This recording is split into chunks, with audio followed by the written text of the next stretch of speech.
नाब्लस में West Bank में इतनी बड़ी घटना हो गई आज, जब एक आईडीएफ की फोर्सेस वहां से गुजर रही थी और वो लोग जेनिन से रिट्रीट कर रही थी। दूसरी बड़ी खबर यह है कि जेनिन से इतना हल्ला मचाने के बाद कि वेस्ट बैंक को हमने तनबूत कर देंगे, आखिर जेनिन में मुंह की खानी पड़ी, कुत्ते की तरह भागे हैं साले। उनको जगह नहीं मिल रही थी जब भाग रहे थे। आप विश्वास नहीं करेंगे, जो वीडियो आया है जेनिन का, जिस तरीके से फिलिस्तीनियों को वो लोग बिल्कुल भेड़ की तरह वो करते हैं, लाइन अप करते हैं, और जेनिन में भी उन्होंने इस तरह से किया। उसका भी वीडियो आया, कल किया था। आज जो लेकिन जो वीडियो आया है, जिस तरह से आईडीएफ सोल्जर्स को भागना पड़ा है, वो चौंका देने वाला है। अब आपको मैं बताता हूं कि अच्छा, तीसरी जो सबसे बड़ी जो घटना घटी है, एक American woman of Turkish origin, Aysenur Ezgi, उसको सीधे गोली सर पे मार दी नाब्लस में। और वो केवल इतना काम कर रही थी कि वो फिलिस्तीनी फार्मर्स की हेल्प कर रही थी, क्योंकि कई इस तरह से अमेरिका से वॉलंटियर्स आते रहे हैं। 2003 में रेशल कोरी की बड़ी घटना हुई थी, जब उसके ऊपर से बुलडोजर चढ़ा दिया था। मतलब एक अमेरिकन एक्टिविस्ट यहां पर आई थी गाजा के लोगों की मदद करने 2003 में, और उसके ऊपर से आईडीएफ ने बुलडोजर चला दिया था। अमेरिका ने थूक के चाटा सालों ने, वो कोई भी उसमें कोई जस्टिस नहीं दिला पाए। इजरायली कोर्ट्स ने उस पूरे मामले को बंद कर दिया। अब आप सोचिए, और यही जो आज हुई है आइसनार इजगी, उसकी मां अमेरिकन है, उसका फादर टर्किश है, she is of Turkish origin, और दोनों ने उसकी लाश के सामने खड़े रो रहे थे। और उसकी मां कह रही थी ये कब बंद होगा, लेकिन उनको जवाब देने वाला कोई नहीं था, और उसके मतलब कोई इजरायली नहीं था। इजरायली मारने के बाद भाग गए। इंक्वायरी उसके ऊपर बैठने की बात है, लेकिन अभी कुछ फाइनल नहीं हुआ है। उसके बाद आपको बताएं कि वहीं पर हमास फाइटर्स भी आए और उन्होंने वहां पर कसम खाई उस डेड बॉडी पे। देखिए आप, मानवता देखिए उनकी, कि वो अपने लोग तो मारे ही जा रहे हैं। अमेरिकन सिटीजन भी उनकी मदद करने आई है, तो उसको भी वो एक्सटोल कर रहे हैं कि इसने भी बड़ा काम किया है। अब हम आते हैं देखिए नाब्लस की घटना में, क्योंकि देखिए नाब्लस में सक्सेसिव घटना हुई, 1 2 3 4 5 6 घटना हुई। और नाब्लस में आप बलाता कैंप है, बलाता, और ट्यूबस में अल्फरा कैंप है, जहां पर मुंह की खानी पड़ी आईडीएफ को। नाब्लस से भी आईडीएफ रिट्रीट कर गई थी, लेकिन फिर से आज उन लोगों ने हमला किया, क्योंकि जेनिन से आज वो भागे हैं। और जेनिन से, जैसे मैंने बताया, वो मैं आपको डिटेल में बताऊंगा कि जेनिन में भी किस तरीके से और मुंह छुपा के आईडीएफ को भागना पड़ा।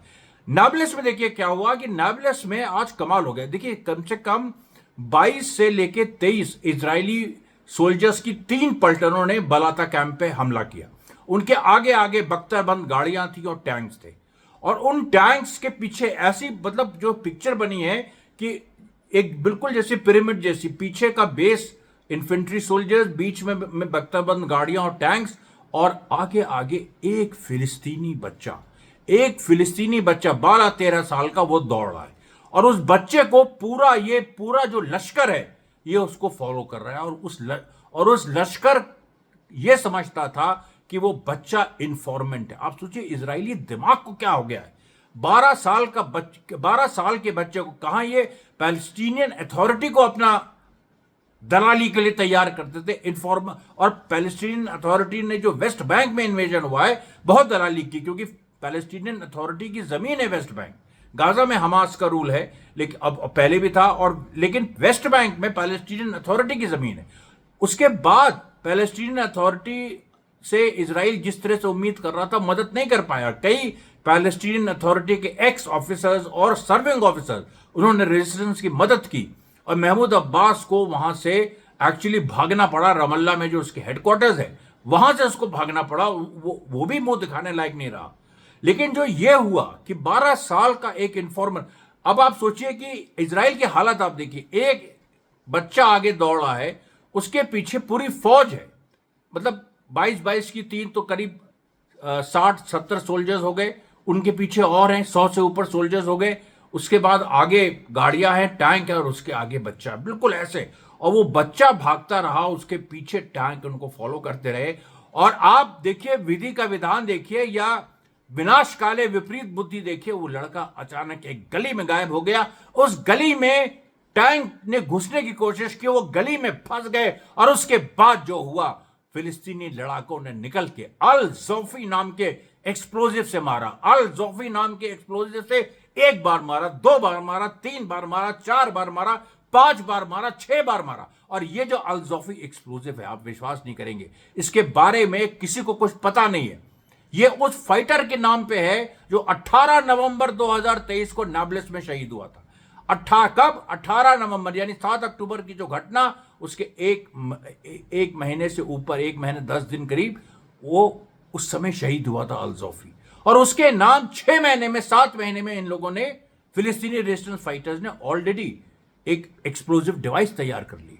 और ये हमास के फाइटर्स नहीं है, ये हमास के फाइटर्स तो ऑब्वियसली हर जगह हैं, लेकिन ये अल अक्सा जो फतह, जो महमूद अब्बास का ग्रुप है, पीएलओ के बाद जो फतह बना, फिर फतह से जो ब्रेकअवे ग्रुप है, जो फतेह की जो इजराइल परस्त नीतियां उनको नहीं मानता है, उसका जो वो फाइटर था अल जौफी।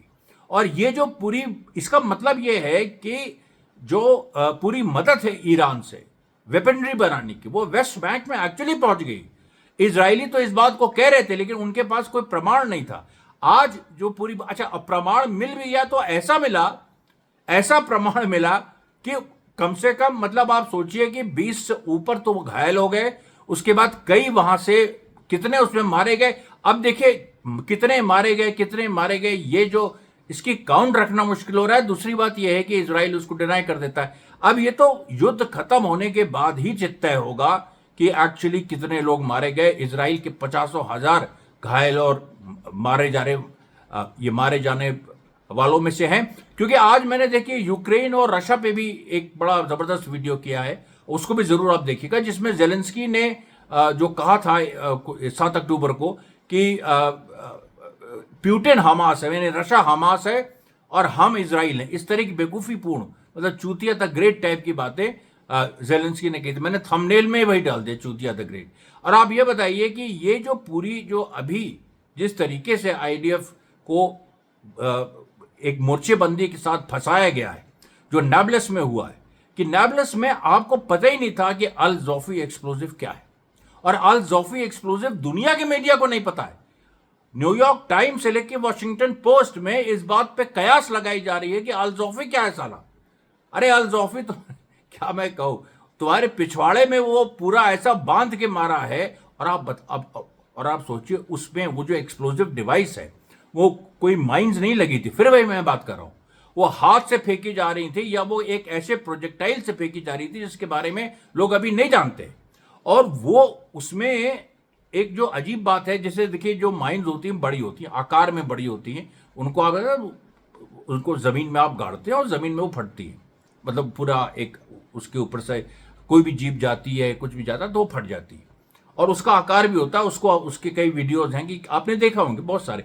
अब ये, लेकिन ये जो एक्सप्लोजिव डिवाइसेस हैं, इनका आकार इस तरह का है, कुछ गोल इस तरह का, लेकिन ये जब फेंके जाते हैं, खासतौर पे अल जौफी, बाकियों के बारे में मैं नहीं कह रहा हूं, क्योंकि कई और एक्सप्लोजिव डिवाइसेस इस तरह के इनोवेशन करके पैलेस्टीनियन रेजिस्टेंस ने फेंके, लेकिन अल जौफी जो है उसमें से एक तीर जैसा एक रॉकेट निकला।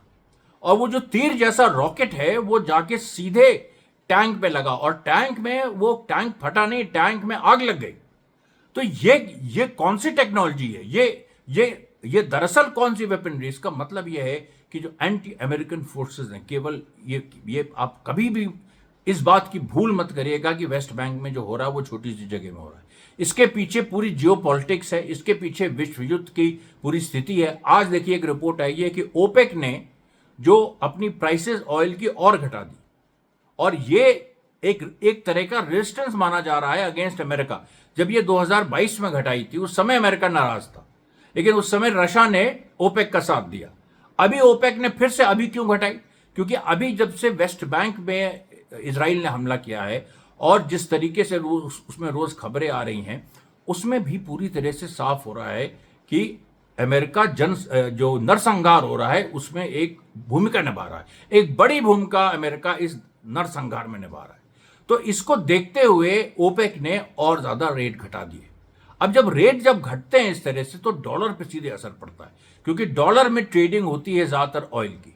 और जब भी रेट घटेंगे तो ऑब्वियसली डॉलर का जो एक जो वो है, डॉलर जो है वो जैसे $80 में मान लीजिए मतलब डॉलर महंगा हो जाएगा ना, अगर वो रेट घटेंगे तो $80 में जो ये मिल रहा था, तो जो रेट घटेंगे, जो एक्सचेंज रेट है उसमें डॉलर महंगा हो जाएगा, और डॉलर जो महंगा होगा उसके लिए अमेरिका तैयार नहीं, क्योंकि अमेरिका को डॉलर स्टेबल चाहिए, ना बहुत ज्यादा ऊपर ना बहुत ज्यादा नीचे। अभी जैसा है कि ₹1 में के करीब ₹83 $1, तो अभी जो भारत अमेरिका से तेल खरीद रहा है वो इस रेट पे खरीद रहा है, लेकिन अब जो है भारत के लिए भी तेल खरीदना महंगा हो जाएगा, तो भारत और ज्यादा रशिया और ईरान की तरफ देखेगा। वॉशिंगटन इसलिए नाराज है। लेकिन ओपेक, अच्छा ओपेक में ऐसी ताकतें हैं, पूरी कंजर्वेटिव फोर्सेज हैं जो पूरी तरह से अमेरिका के साथ हैं, ये आप भी जानते हैं, हम भी जानते हैं। लेकिन ओपेक में अंदर अंदर कहीं ना कहीं कोई रेजिस्टेंस है ना कहीं कुछ ऐसी फोर्सेस काम कर रही हैं जो इस बात को जानती हैं और पूरी तरह से लगी हैं कि अमेरिका की जो हेजुमनी है वो चैलेंज हो। उसके बाद जो टर्की ने ब्रिक्स का इनविटेशन जो स्वीकार कर लिया है, या अपना एक उन्होंने पहले इच्छा जताई थी कि ब्रिक्स के समिट को में वो आना चाहेंगे, वो देखिए वो भी एक बड़ा डेवलपमेंट, उसके बारे में भी आज एक बयान आया है।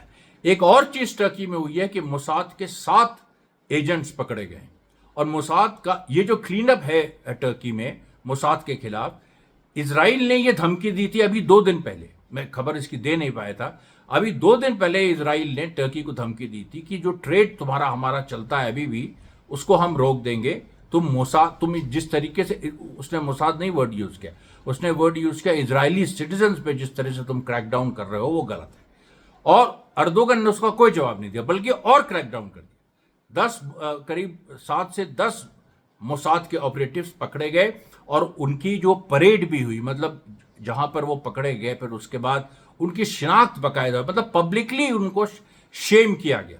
उसमें कुछ टर्की के नागरिक थे, लेकिन ज्यादातर उसमें फॉरेन नेशनल्स थे, कुछ इजरायलीज भी थे जिन्होंने टर्की की डुअल सिटीजनशिप ली हुई है, कुछ जूस थे, इस तरीके से, तो बहुत मिक्स टाइप का वो पूरा क्राउड था।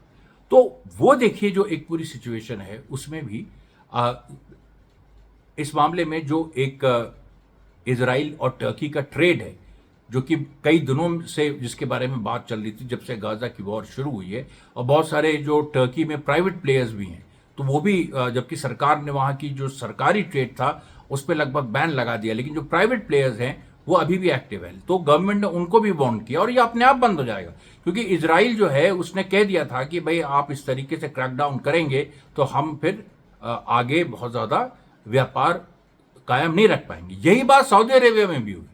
देखिए अजीब अजीब चीज़ें हो रही। सऊदी अरेबिया में जो 6 बड़ी इजरायली फर्म्स जो सऊदी अरेबिया में काम करती हैं, लीगली काम करती हैं वो, मतलब जबकि सऊदी अरेबिया इजराइल को रिकग्नाइज नहीं करता, लेकिन जो 6 इजरायली फर्म्स हैं वो लीगली काम करती हैं, उनके हेड ऑफिसेज यूरोप में लोकेटेड है और उनके थ्रू वो काम करती है। सऊदी अरेबिया को पता है कि उनकी इजरायली आइडेंटिटी, इजरायली बिजनेसमैन जो है वहाँ आते जाते हैं बाकायदा, लेकिन वो लोग, उन पर कोई कार्रवाई नहीं होती। आज उसमें से 2 जो बिजनेसेस हैं उनके ऑफिसेज पर रेड कर दी सऊदी अरेबिया ने। ये एक बड़ा डेवलपमेंट माना जा रहा है। अब लोग कुछ कहेंगे कि सऊदी अरेबिया से और ज़्यादा कुछ बार्गेन करना चाह रहा है इजराइल से, हो सकता है बार्गेन करना चाह रहा हो, लेकिन कम से कम अगर वो बार्गेन भी करना चाह रहा है, सऊदी अरेबिया पे हमें कोई विश्वास नहीं, लेकिन अगर वो बार्गेन भी करना चाह रहा है तब भी सवाल तो यही उठता है ना कि एक क्रैक्स पैदा हो रहे हैं, और ये क्रैक्स जो हैं वो, क्योंकि सऊदी न्यूज़पेपर्स ने जो बहुत ही सेंसर्ड न्यूज़ छापते हैं उन्होंने बड़े लेवल पे इस चीज़ को छापा है। तो इसका क्या मतलब है? इसका मतलब सीधे सीधे यही है कि जो सऊदी अरेबिया जो है वो कहीं ना कहीं खिलाफ जा रहा है सऊदी अरेबिया के अंदर, और जो सऊदी अरेबिया ने जिस तरह से यमन से समझौता किया पिछले मतलब करीब 2 महीना पहले, और यमन से समझौता इस तरीके का हुआ कि जो यमनी एसेट्स जो सऊदी बैंक्स में हैं उनको जो सऊदी अरेबिया ने फ्रीज कर दिया था उनको अनफ्रीज कर दिया, और यमन के अंदर भी जो बहुत सारे सऊदी एसेट्स थे जिनको यमन ने फ्रीज किया था, यमन ने उसमें से सबको अनफ्रीज नहीं किया, करीब 30% अनफ्रीज किया है, केवल 70% अभी भी कंट्रोल रखा है। और यमन की शर्त है कि जो एडेन में सऊदी बैक्ड गवर्नमेंट है, जो कि यमन के कैपिटल सना में जो गवर्नमेंट है हुतीज की, उसके खिलाफ है, तो यमन ने शर्त रखी है कि उस सरकार को झुकाओ, उस सरकार को कहो कि हमसे कंप्रोमाइज करें।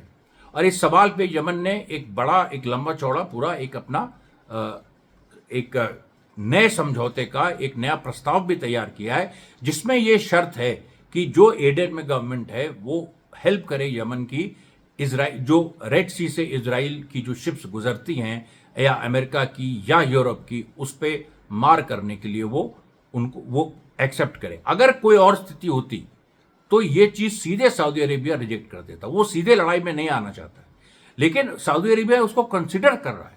और इस चीज को लेके अमेरिका में जो secretary of state Anthony Blinken, उनके ऑफिस से ऑब्जेक्शन भी आया है। ये ओपेक के सवाल पे भी आया और ये सऊदी अरेबिया के भी सवाल पे आया। उसके बाद देखिए, और मैं आपको बताता हूं कि हिजबुल्लाह ने आज मेतुल्ला में एक ऐसी स्ट्राइक की, बड़ी यूनिक स्ट्राइक थी वो, क्योंकि उसने करीब 3 बिल्डिंग्स को वो चीरती हुई निकल गई। 3 बिल्डिंग, उसमें से जो बीच वाली थी वो एक सीक्रेट आईडीएफ इंस्टॉलेशन था, और वहां पर मेतुल्ला में लगातार स्ट्राइक हुई है। वहां के लोग लगभग छोड़ के चले गए हैं, केवल ज्यादातर सोल्जर्स बचे हैं और फायर ब्रिगेड कॉलम्स बची है। और वो जो बीच की बिल्डिंग थी उसको चीरती हुई जब जो मिसाइल जो कहिए, मतलब वो मिसाइल थी कि रॉकेट तभी क्लियर नहीं हुआ, उसको जो छोड़ा है सऊदी अरेबिया ने, वो सीधे चीरता हुआ और वो फायर स्टेशन पे भी लगा, क्योंकि उसके पीछे फायर स्टेशन था।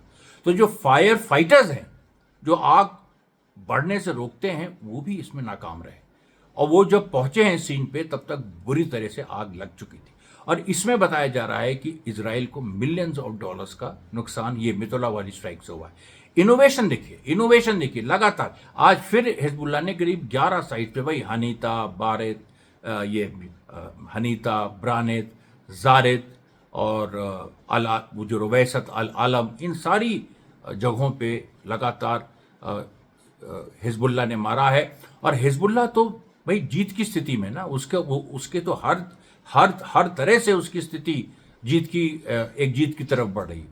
तो अब देखिए, इधर इजराइल जो अमेरिकन औरत मारी गई है, जिसके बारे में मैंने बताया, जो कि टर्किश डिसेंट की है, उसको भी लेके कुछ वहां पर जो और इजराइल के अंदर कुछ लोग हैं, उन्होंने भी इसका विरोध किया। और इसके बारे में हम बताएं आपको, दो घटनाएं बड़ी जबरदस्त हुई। और एक तरफ जो इजरायली जनता है, जो इजराइल के लोग हैं, जो ज्यूज हैं, उन्होंने प्रोटेस्ट किया और उन्होंने कहा कि हमास से डील करो। आज फिर वो प्रोटेस्ट बदस्तूर जारी रहा, और बल्कि और ज्यादा संख्या में वो बढ़ गया। उधर क्या है कि जो अरब इजरायलीज हैं, जिनको इजराइल की सिटीजनशिप मिली हुई है, वैसे अरब्स, उनको इक्वल राइट्स नहीं है, लेकिन उनको सिटीजनशिप केवल है, वोट कर सकते हैं वो, लेकिन जब वो कानून के सामने बराबर नहीं है। और ये अकेला मतलब ऐसा देश है इजराइल, जो धर्म के नाम पे ये सीधे विभाजन करता है। कुछ भारत में भी उनके मित्र यही करना चाहते हैं, कर नहीं पा रहे, हम लोग होने नहीं देंगे। अभी देखिए, जो पूरी बात आ रही है कि एक तरफ इजरायली डिमॉन्स्ट्रेट कर रहे थे नेतन्याहू के खिलाफ, दूसरी तरफ हाइफा में अरब इजरायलीज डिमॉन्स्ट्रेट कर रहे थे गाजा के पक्ष में। और पहली बार अरब इजरायलीज इस तरह से खुल के गाजा के पक्ष में आए, क्योंकि शुरुआत में 7 अक्टूबर के बाद जो गाजा पे बमबारी हुई, उसमें जब औरतें और बच्चे मारे जाने लगे, तो लगभग दिसंबर 2023 और जनवरी 2024 को कई इस तरीके से जो अरब इजरायलीज हैं वो सड़क पे आए, लेकिन उनके नेताओं को पकड़ के बंद कर दिया और उनके साथ भी जबरदस्त टॉर्चर हुआ।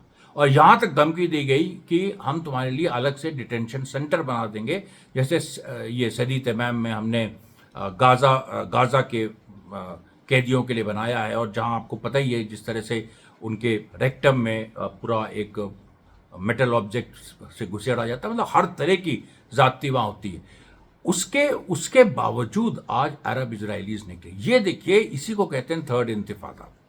थर्ड इंतिफादा का जो पूरा भूत है वो यही है, क्योंकि थर्ड इंतिफादा में क्या हुआ, मतलब फर्स्ट और सेकंड इंतिफादा में जो अरब इजरायली सिटीजन थे, वेस्ट बैंक और गाजा के लोगों ने तो विद्रोह किया था, लेकिन जो अरब इजरायली सिटीजन थे वो भी खुल के सामने आए थे, उन्होंने भी विद्रोह किया था।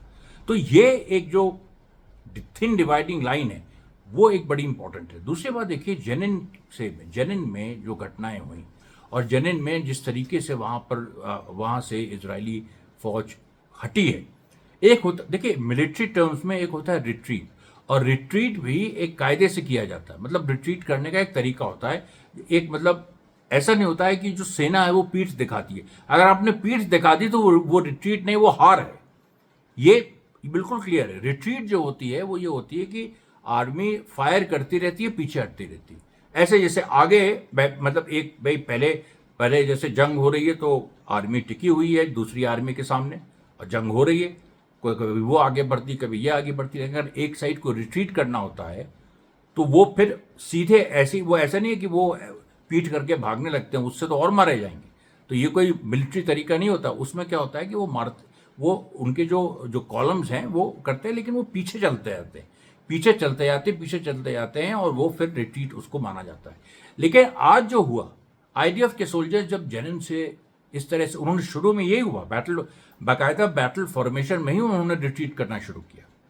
लेकिन एक पॉइंट पे आते आते जैसे ही, क्योंकि आगे से क्या हुआ कि जो रेजिस्टेंस फाइटर्स थे उन्होंने गोलियां चलानी शुरू कर दी।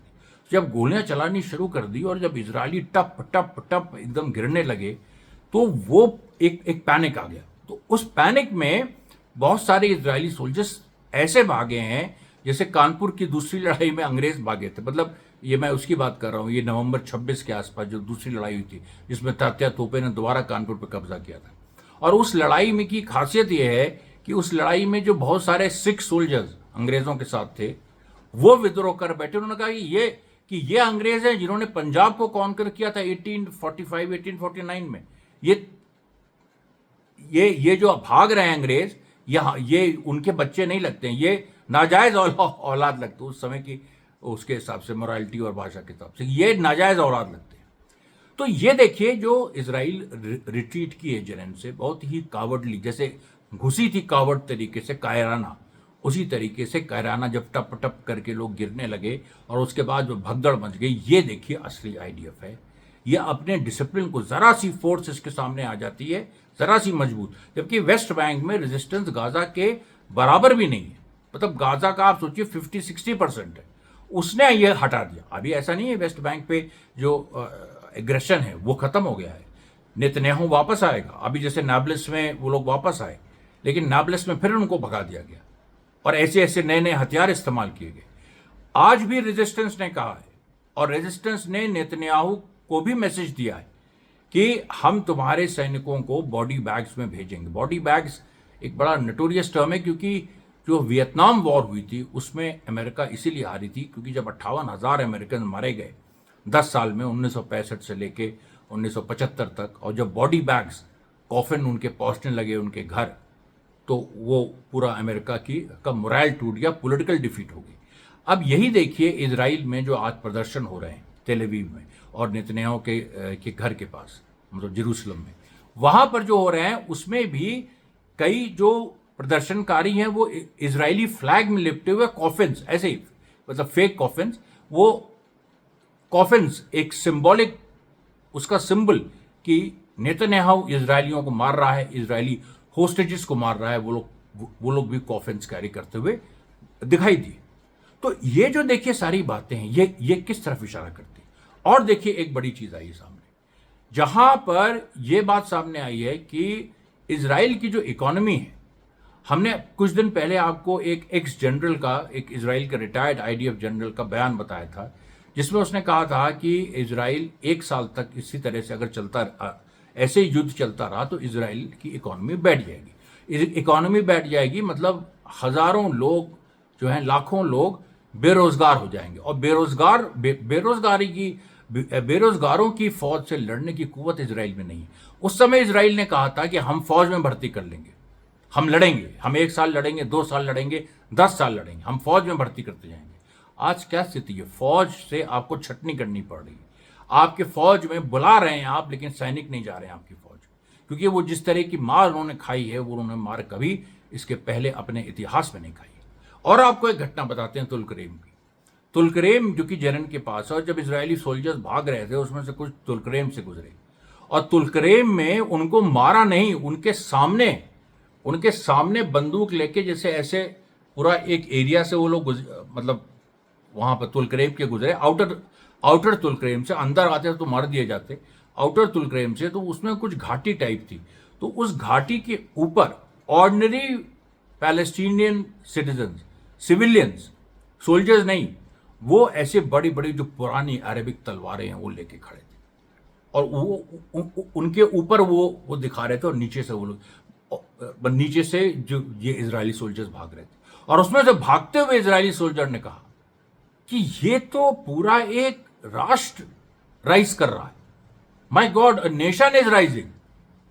अब ये जो रंगरूट हैं इसराइल के 22-23 साल के, 19-20 साल के, जिनको रखा जाता है और जिनको इस तरह से भेज दिया जाता है, इनके लिए एक रेवलेशन, इनको पता ही नहीं है कि फिलिस्तीन में एक लंबी आज़ादी की लड़ाई चली। आज जाके जब वो लोग फेस कर रहे हैं इस चीज़ को, तो उनका एजुकेशन भी हो रहा है। इसीलिए मैं कहता हूँ कि एजुकेशन जो होता है, शिक्षा, वो जंग में जो मिलती है ना, वो कहीं नहीं मिलती। जंग की शिक्षा जिंदगी भर याद रहती है, और जंग की शिक्षा आपको वाकई शिक्षित बनाती है, मतलब ऐसी चीज़ें आपको सिखाती है जो आप प्रैक्टिस में भी अप्लाई कर सकते हैं। केवल एकेडमिक बुक्स की बात नहीं है कि बुकिश नॉलेज आपने ले ली और इस नहीं, जंग की शिक्षा आपको ज़्यादा विजडम देती है, आपको ज़्यादा दानिशमंद बनाती है, और आपको समझ, इसीलिए जंग में अगर आप सीधे पार्टिसिपेट नहीं कर रहे हैं तो जंग की जो खबरें हैं उनको पढ़िए, उनको सुनिए, और उससे आप सीखिए कि जो नियम किस तरीके से, जो बेसिक जो नियम है कि वो कैसे उलट जाते हैं, कि जहां पर छोटी ताकत बड़ी ताकत बन जाती है, बड़ी ताकत छोटी ताकत बन जाती है। यही हो रहा है इजराइल और फिलिस्तीन की लड़ाई में। और उसके बाद मैं आपको बताऊं कि आज फिर से एक बेथलेहम में आईडीएफ ने इन्वेजन की कोशिश की। अच्छा, बेथलेहम में क्या है कि कई दिनों से सेटलर्स जो हैं फिलिस्तीनी गांवों पे हमला कर रहे हैं, और उनको जला रहे हैं, कुछ ये कर रहे हैं, कुछ इस तरह की चीजें कर रहे हैं। तो वो जो इजरायली फोर्स इस बहाने गई कि हम उन सेटलर्स को रोकेंगे, लेकिन उसने फिलिस्तीनी गांवों पे खुद ही हमला कर दिया, और उसमें कुछ जो सेटलर्स हैं जो कि आर्म्ड पैरामिलिट्री टाइप हैं, उन्होंने कुछ फिलिस्तीनियों को उठा के अपने यहाँ कैद कर लिया था, और उनको छुड़ाने के नाम पे आईडीएफ गई थी, और उनको छुड़ाने के बजाय खुद फिलिस्तीनियों पे हमला कर दिया, और इसमें करीब 11 फिलिस्तीनी घायल हुए। लेकिन वो जो 11 फिलिस्तीनी घायल हुए हैं, उसके बाद वही बात हुई कि अब मतलब पहली बार ऐसा हुआ है, मैं कोई एग्जैजरेशन नहीं कर रहा हूँ, हंसिया हथौड़ा लेके वहां पर फिलिस्तीनी जनता निकल आई, और मतलब मतलब लिटरली जो, क्योंकि किसानी एरिया है वो। अच्छा, तब तक नाब्लस में जो अमेरिकन वुमन मारी गई, जो किसानों की मदद करी थी, वो भी खबर यहाँ पहुंच गई थी, उसको लेकर भी गुस्सा था। और वो जब पूरी आईडीएफ की फोर्सेस आई तो उन पे जो हमला हुआ है, तो 12-13 ही थी, वो जिस तरीके से मार खा के पीछे हटी हैं, उन्होंने गोली चलाने की कोशिश की, उन्होंने, भाई उनके पास, सबके पास, मतलब पूरी आईडीएफ विद प्रॉपर आर्मर थी, उसने कई राउंड गोली चलाई, लेकिन वो गोलियां जो हैं इस एंगल से फिलिस्तीनी रेजिस्टेंस, मतलब फिलिस्तीनी सिविलियंस रेजिस्ट कर रहे थे और मोलोटोव कॉकटेल्स फेंक रहे थे, कि वो गोलियां उन तक पहुंची ही नहीं। तो ये एक आईडीएफ, मतलब इसका मतलब क्या हुआ? इसका मतलब ये हुआ कि वो जो आईडीएफ सोल्जर्स थे, दे वर नॉट प्रॉपरली ट्रेन्ड, उनकी ट्रेनिंग में बहुत बड़ा एक लैकुना था।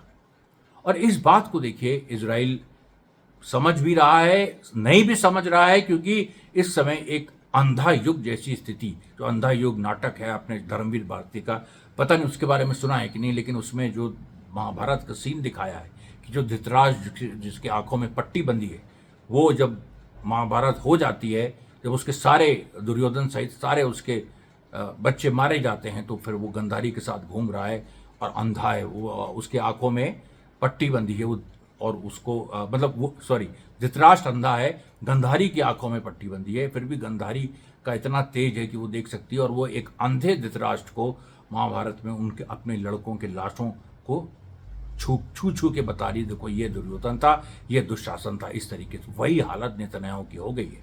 अब उसके ऊपर आ गई ये बातें, हमको ये भी पता चला है कि नेतन्याहू की जो एक्सटेंडेड फैमिली है, उसके भी कुछ लोग जो बड़े शेखी में, ये इस प्रोपेगेंडा का जवाब देने के लिए कि नेतन्याहू की फैमिली तो लड़ने नहीं जाती, कुछ लोग लड़ने गए थे, ये आज पता चला है 1-1.5 महीना पहले, और उसमें से करीब 5 से 6 लोग मारे गए। और आज जो प्रदर्शन हो रहे थे नेतन्याहू के घर के सामने, उसमें नेतन्याहू के रिश्तेदार भी शामिल थे। अब आप बताइए, इससे ज्यादा क्या हो सकता है? रिश्तेदारों का विद्रोह। ये जो पूरी स्थिति हो रही है, इजरायलियों का टप टप गिरना, जिस तरीके से नाब्लस में हुआ, रिश्तेदारों का एक विद्रोह, ये जो पूरी स्थिति है, ये एक ग्लोबल एटमॉस्फेयर तैयार कर रही है इस बात का इजराइल चाहे ट्रूस में जाए, देखिए वो एक जैसे अब एक अंधा युग है, मतलब धृतराष्ट्र है, अंधा है, वैसे ही नेतन्याहू हो गया। अब वो उसको उस रास्ते पे चलना है, चाहे उसकी मौत हो चाहे नहीं हो, चाहे वो सत्ता से गिरा दिया जाए। और फिर मैं आपसे आज कह रहा हूं कि रोज हर दूसरे या तीसरे दिन इस तरह के साइंस मिलते हैं। कल मैंने कई रेजिग्नेशन जो आईडीएफ में उसके बाद बताए, आज भी ऐसे साइंस मिले हैं कि अंदर से इजराइल इम्प्लोड कर रहा है। बार बार मैं कह रहा हूं। और ये जो इम्प्लोजन है, ये आप देखिए, जब 1989 में बहुत सारे ईस्टर्न यूरोपियन कंट्रीज इम्प्लोड की, वहाँ इम्प्लोजन हुआ, पोलैंड में, चेकोस्लोवाकिया में, ये हैं, उसमें लंबे समय से जो वन पार्टी जो स्टेट था वो ढह गया, तो उसका भी करीब 1 साल पहले से 2 साल पहले से उसके संकेत मिलने लगे थे। लोगों ने उसके बारे में बात करनी शुरू कर दी थी, लेकिन 1-2 साल का वक्त लगा। यहाँ पर जो है ये तो जल्दी होगा। ये तो देखिए अभी 7 अक्टूबर आने वाला है, 7 अक्टूबर तक होते होते यहाँ पर विद्रोह हो जाएगा। ये अमरीश मिश्रा स्पीक्स की भविष्यवाणी है, इसको लिख के ले लीजिए। आज का प्रसारण यहीं तक।